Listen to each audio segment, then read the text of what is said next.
Petite pause chez nous à présent avec notre spécialiste du web. Vous allez voir qu'il existe une autre forme de violence à l'encontre des femmes. C'est un fléau, là aussi, qui fait de plus en plus de victimes. Et c'est sur Internet, bien sûr, Julia.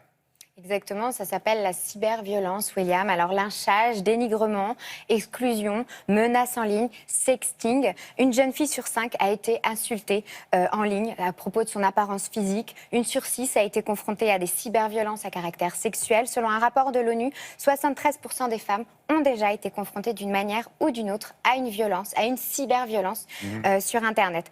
En Europe, on sait que les femmes qui sont le plus touchées, ce sont celles qui sont dans la tranche d'âge 18-24 ans. 8% déclarent en Europe avoir subi une violence sur Internet. Et en France, c'est une collégienne sur 5. Donc ces chiffres sont quand même assez impressionnants en ce qui concerne la cyberviolence. Sur Internet, qu'est-ce qu'on va trouver, William? Alors d'abord un site officiel qui s'appelle stopviolencefemmes.gouv. Alors évidemment, c'est un soutien virtuel. Il est là pour vous renseigner, ce site, pour vous aider, pour vous montrer que vous êtes écouté, que vous êtes soutenu, que la loi vous protège. Mais il y a quelque chose d'assez anecdotique, d'assez impressionnant plutôt sur ce site, William, c'est ces petits liens que vous voyez là. Effacez les traces de votre passage ou quittez rapidement ce site. En gros, combien de sites aujourd'hui se soucient d'effacer les traces de votre passage ou de quitter très vite un site pour que en cas où vous soyez surprise? C'est ça qui est assez étonnant. C'est-à-dire que ce site vous protège la victime jusque dans sa démarche de recherche d'informations. Et ça ne se fait pas, ça ne se voit pas, à part sur ce site-là. Et c'est en ça qu'on voit qu'il est vraiment là pour informer, mais aussi protéger les femmes, ne serait-ce que dans leur recherche d'informations. Peut-être leur suggérer d'écrire ça d'une autre couleur et peut-être en noir, par exemple, sur fond blanc. Bon, enfin, c'est un détail. Dites-moi, est-ce qu'il y a des sites ou des applications qui luttent contre cette cyberviolence?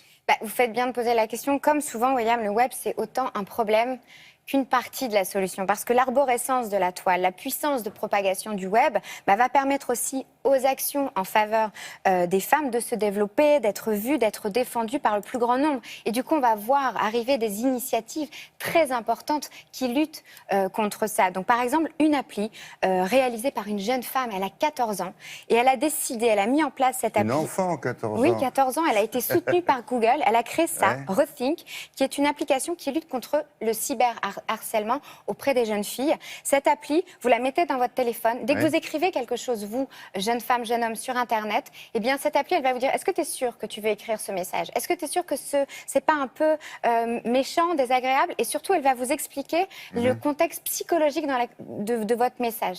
Vous allez me dire, ça joue que sur le recul de ces jeunes, mais 93% des messages à caractère haineux n'ont pas été écrits grâce à cette appli. C'est pour ça que c'est très important. Et très rapidement, sur Internet, vous allez avoir aussi les marches exploratoires. Qu'est-ce que c'est qu'une marche exploratoire? C'est des marches faites en milieu urbain par les jeunes femmes. Elles y participent et elles vont pointer du doigt, ensemble, une rue dangereuse, un manque d'éclairage ou des trottoirs trop étroits pour lutter contre le harcèlement de rue également.